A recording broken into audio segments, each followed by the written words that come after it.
Gynecologist, what is the most horrifying thing you have ever seen? Gynecologist here. Sometimes I encounter unpleasant cases, like a girl wearing the same tampon for days or even weeks. Necrotic vaginal cancer also doesn't look great, but that's not even close to the worst case I have seen in my life. Once a 19-year-old girl came to our clinic complaining that a hairspray cap was stuck in her vagina. I naively thought, well, that's not a problem. But the real issue was that she had put it there when she was 15. That means it had been there for 4 years.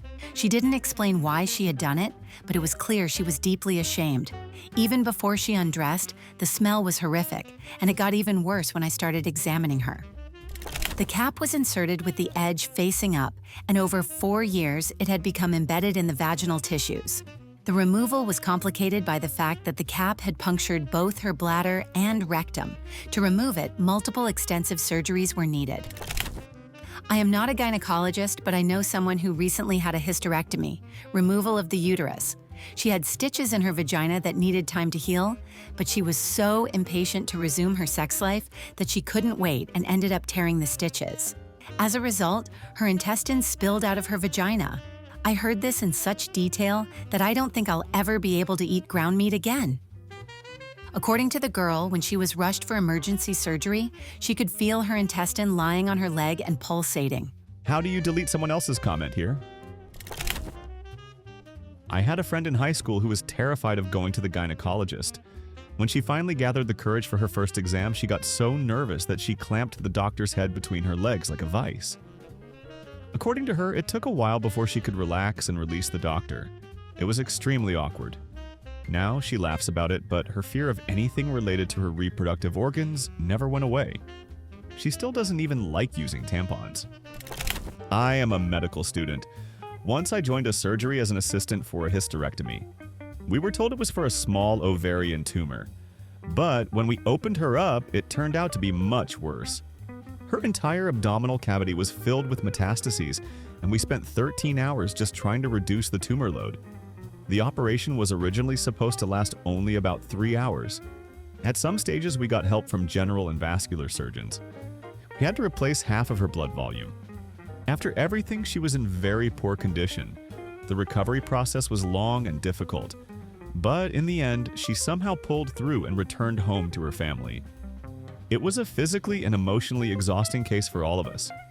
However, both the patient and her family turned out to be wonderful people, so we felt honored to help them. My dad once told me about a woman who was severely addicted to heroin.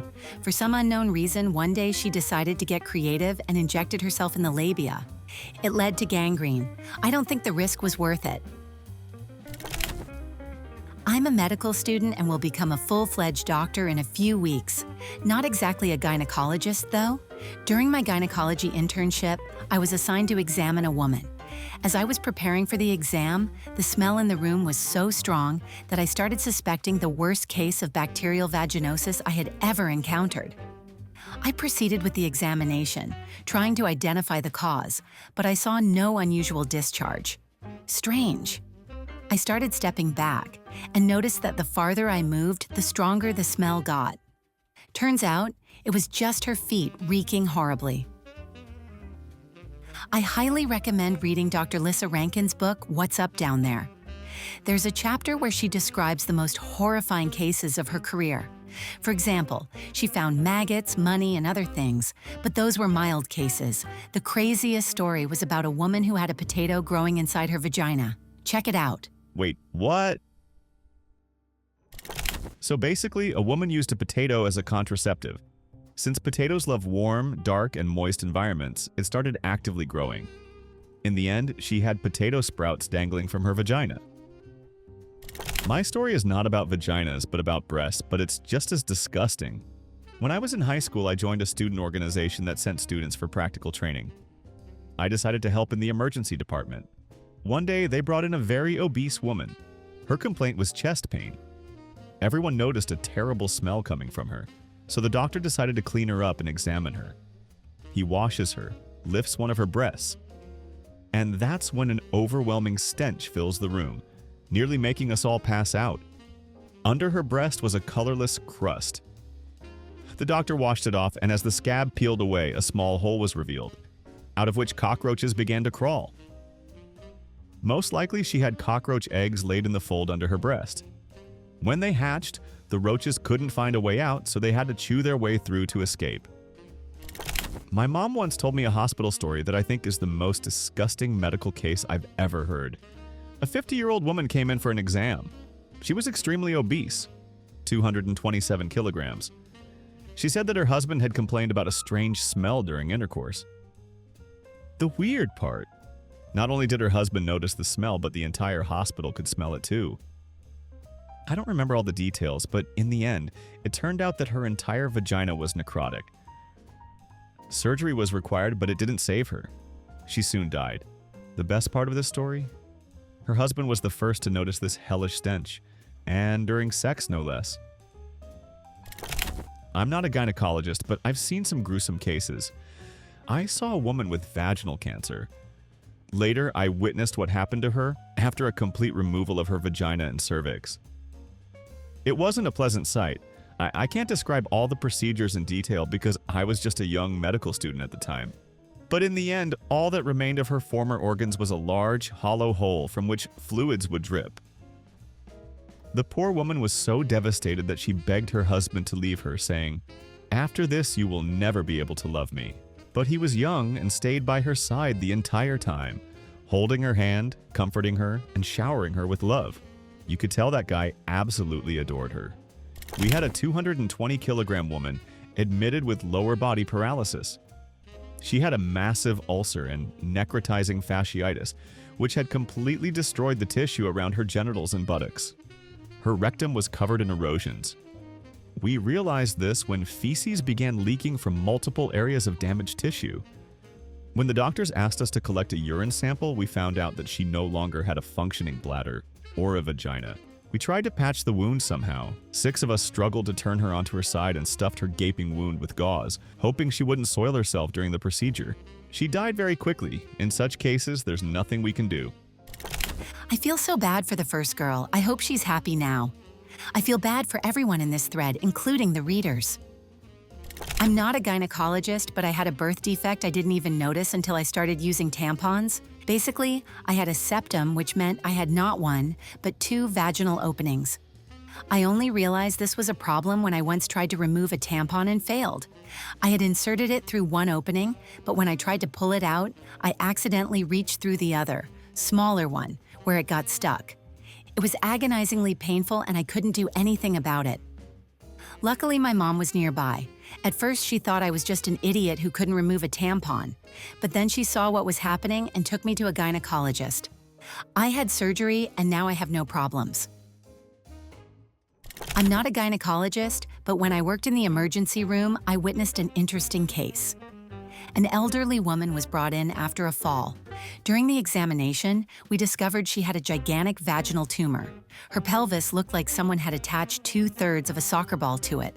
The tumor was so massive that it pressed on the nerves of her left leg, restricting blood flow, which is why she fell in the first place. Do you know what happened to her later?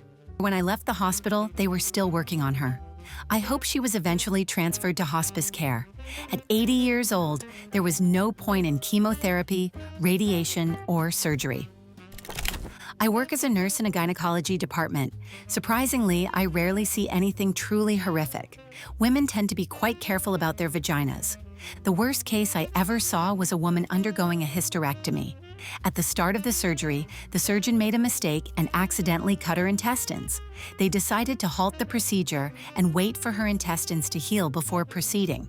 But things didn't go as planned, and she didn't heal properly. Eventually, the cut fused with the post-op wound on her abdomen, creating a fistula, a hole where feces leaked out.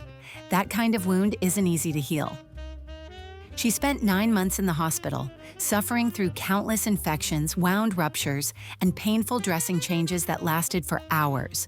At one point, the fecal wound had stretched so much that it could fit both of my fists. In the end, she had to get a permanent colostomy, a bag for collecting waste. And the craziest part?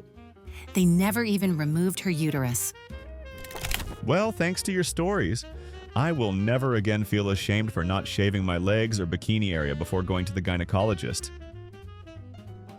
A couple of years ago, my buddy was an intern in gynecology. One day, a young patient came in with 2 complaints.